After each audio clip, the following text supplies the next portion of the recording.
भाई बचपन में अगर मंदिर की चौखट पर आपने माथा नहीं टेका तो आपका भी कुछ भला नहीं हो सकता। वैसे मैं चंदर अमीनाबाद की तंग गलियों में रहने वाला एक अनाथ लड़का चंदर। जी हाँ,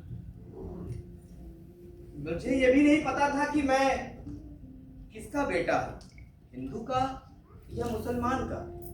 अक्सर मौलाना साहब मुझसे कहा करते थे कि बेटा तू मस्जिद की सीढ़ियों पर मिला था।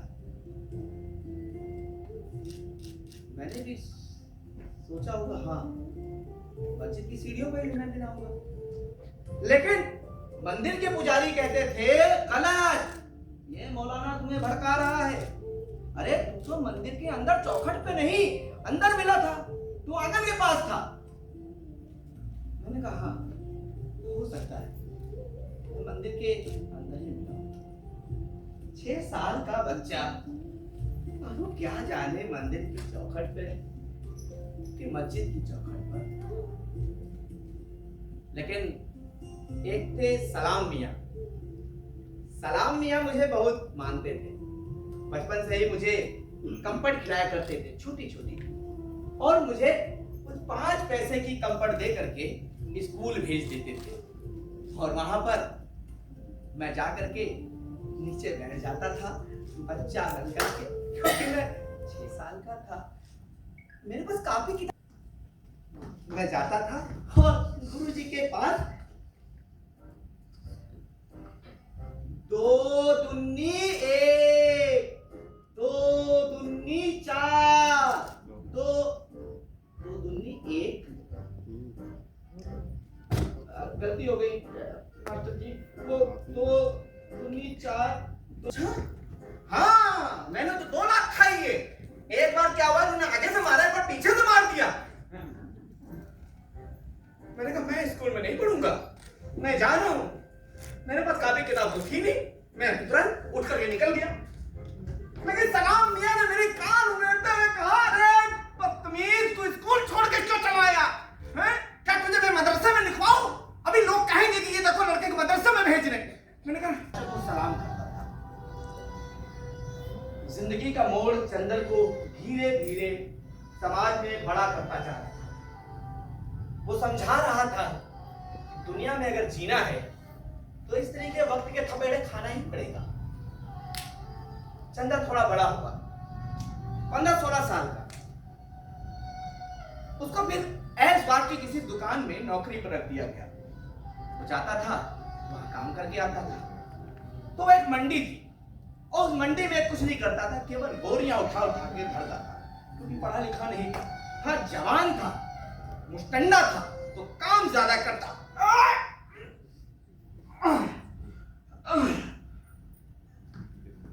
किसी तरीके से निकल जाता था काम पर।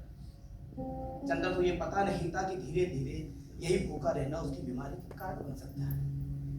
चंदर हिम्मत वाला था।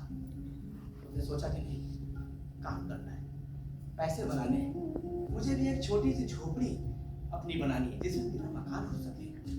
चंदर बचपन में तो इधर उधर रह लेता था, लेकिन बाद में वो शौचालय की एक छोटी सी ढाबली जहां पर वो लोग अपना सामान रखते थे। उसने किसी तरीके से एक सफाई कर्मी से पूछा कि चाचा क्या मैं यहाँ रह सकता हूँ? हाँ हाँ, खाली पड़ा है, तुम चाहो तो यहाँ भी रह लो, हमें क्या दिक्कत है, लेकिन हाँ बदबू बहुत आती है। भाई ये बम पुलिस है, यहाँ पर रोज बदबू आती है, तुम रह पाओगे? नहीं चाचा, मैं रह लूंगा।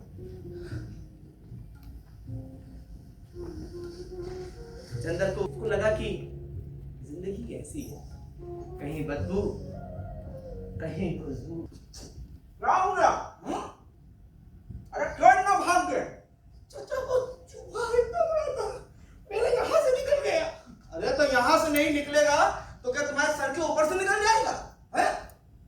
सोना तो सो, क्योंकि भाई तुम्हारे लिए यही घर है। अब ना तो तुम्हारी जान पहचान का कोई है, हम तुमको अपने घर में कैसे रख ले? और तुम पैसा भी नहीं दे पाओगे। ये पाओगे 150 रुपया किराया, और वो उसके नाम की रजिस्ट्री करा ले, वो जिंदगी भर वो पाले, और जब जमीन को जब उनके पास कराना हो तो वो उनके नाम कर ले, क्योंकि भाई वो थे अधिकारी, और अधिकारी लोगों के पास इतनी जमीन होगी तो जांच नहीं बैठ जाएगी। चंदर को ये बात नहीं पता था, अनपढ़ था, जाहिल था, ईमानदार था, सीधा था। साहब हमें करना क्या होगा? अरे करना क्या है बेटा, यहाँ ठाट से रहो, खाओ पियो, चाची तुम्हारे लिए खाना बनाएंगी, नए नए पकवान, कोई चिंता नहीं, पेट भर के खाओ जियो। बस सुबह मेरी गाड़ी धो देना, ठीक, थोड़ा बहुत यहाँ झाड़ू पोछा कर देना, और जो सब्जी उब्जी चाची मंगाए हो ले आना, बस। और किसी को कोई डरने की जरूरत नहीं, तो काम नहीं, किसी से नहीं डरना। हाँ हाँ, उनके हूँ में उन्होंने मेरा हाँ हाँ करा लिया, हर बार कहते रहे मैंने कहा हाँ हाँ हाँ, और आखिर हामी में उन्होंने मुझसे साइन करा ही लिया। चंदर ने उनकी अर्पिता भी बहुत तेजी से जा रही थी, लेकिन आखिरकार बाल्टी की दोनों बाल्टी आधी हो गई, पानी गिर गया। अर्पिता ने उससे गुस्से से कहा, मैंने कहा था ना कि तुम पानी उन्हें नहीं ला सकते, क्यों मेरी मदद करते हो?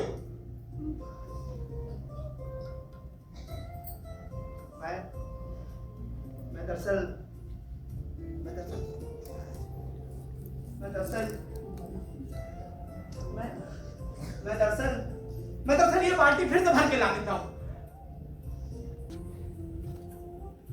कहीं ना कहीं ये प्यार का इजहार हो ही गया था, चंदर और अर्पिता।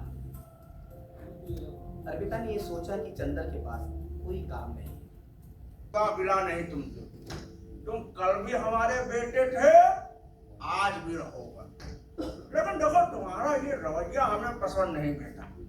क्या करते रहते हो, इधर उधर मुंह मारा करते हो? अरे 10 जगह काम करने से अच्छा एक जगह सही से बैठ जाओ, कहीं तो कुछ मिलेगा। चले जा रहे हो किसी के पास भी, झाड़ू पोछा कर रहे हो, पानी भरवा रहे हो, सब क्या है, क्या है?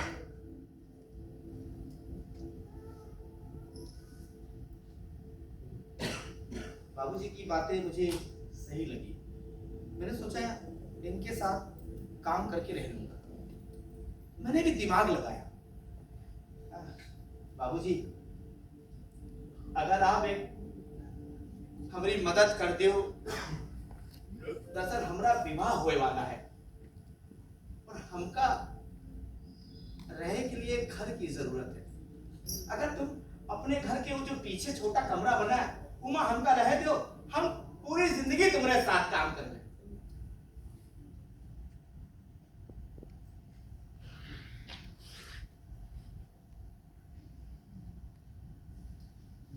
सेठ को ये दिमाग बहुत अच्छा लगा, उसने कहा,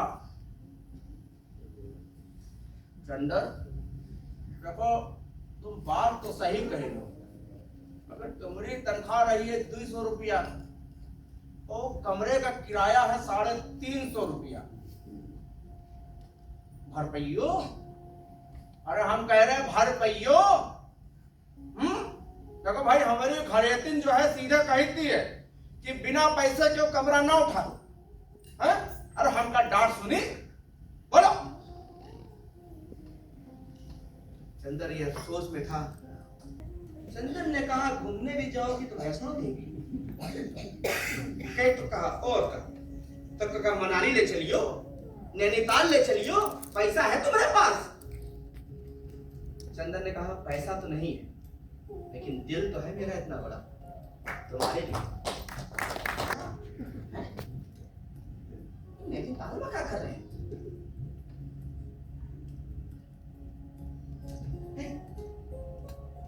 चाय पियोगी? चाय? अरे भैया गाड़ी रुकिए का। लेकिन चंदर के अंदर एक बात थी, चंदर कुछ करना चाहता था, बड़ा करना चाहता था। पता नहीं वो उसके अंदर ये छटपटाहट क्या थी, क्यों क्या करे। उसने भी धर्म का चोला ओढ़ लिया। चंद्र भटक रहा था। चंद्र को भटका रहे थे उस समाज के लोग। उसने भी छोटा छोटा सा मंदिर बनाने के नाम से कहीं कुछ चंदा लेने लगा। हरिओम हरिओम हरिओम हरिओम हरिओम हरिओम। हम लोग एक छोटा सा मंदिर बना रहे हैं। उस मंदिर में भगवान भोलेनाथ की मूर्ति की हम प्राण प्रतिष्ठा करेंगे। हम चाहते हैं कि आप सभी लोग 2 रुपए, 1 रुपए, 50 पैसे जो भी दान दे सकें।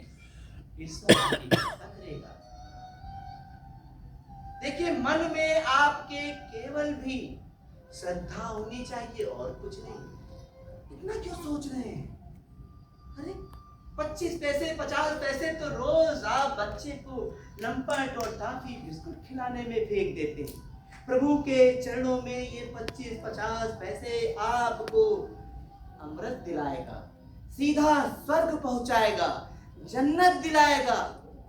पैसे आने लगे, 150-200 रुपए चंद्र के पास आने लगे। चंद्र यहां से भटकना शुरू कर चुका था। उसको लगा कि यही धर्म का चोला हमें बहुत सारा पैसा दिला देगा। लेकिन उसके अंदर कहीं ना कहीं उसकी पत्नी उसे ये बताती थी कि ऐसा करना गलत है, तुम ऐसा क्यों कर रहे हो? चंद्र कहता था कि मैं तुम्हें कुछ भी ना दे सका।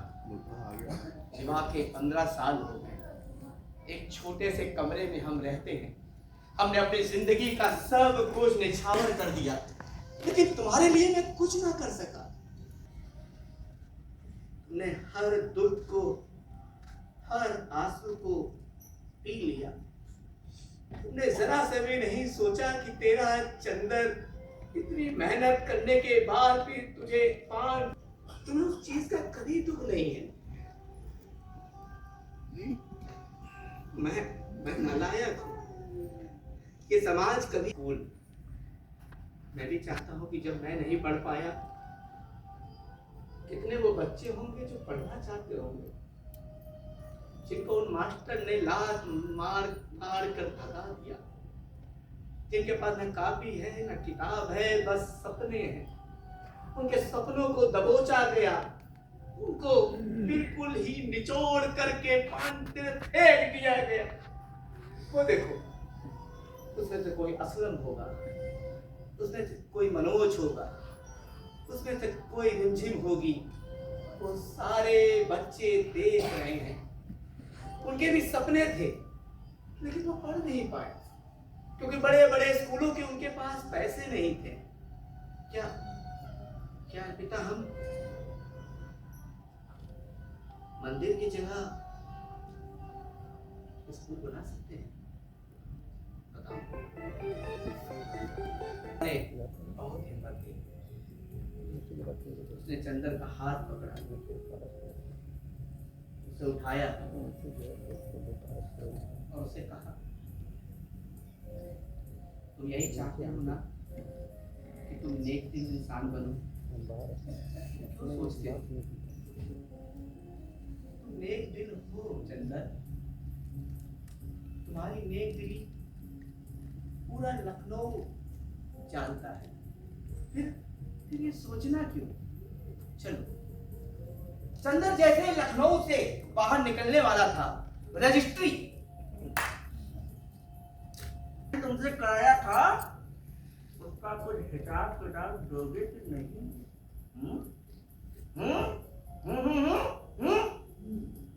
चंद्र सच में असमंजस में था कि मैं जाऊं कि ना जाऊं। साहब एक काम कीजिए, आप मुझसे कहीं भी साइन करा लीजिए, लेकिन आज हमें जाने दीजिए। जब हम लोग लौट के आएंगे, आप 4-5 और साइन करा लीजिएगा। जितने भी आपके पास फाइल है सब पे साइन कर देंगे। लेकिन आज मेरी जिंदगी का बहुत महत्वपूर्ण दिन है। अगर आज हम नहीं निकल पाए तो हम जिंदगी भर यहीं रहेंगे और इसी भुखमरी में मरते रहेंगे।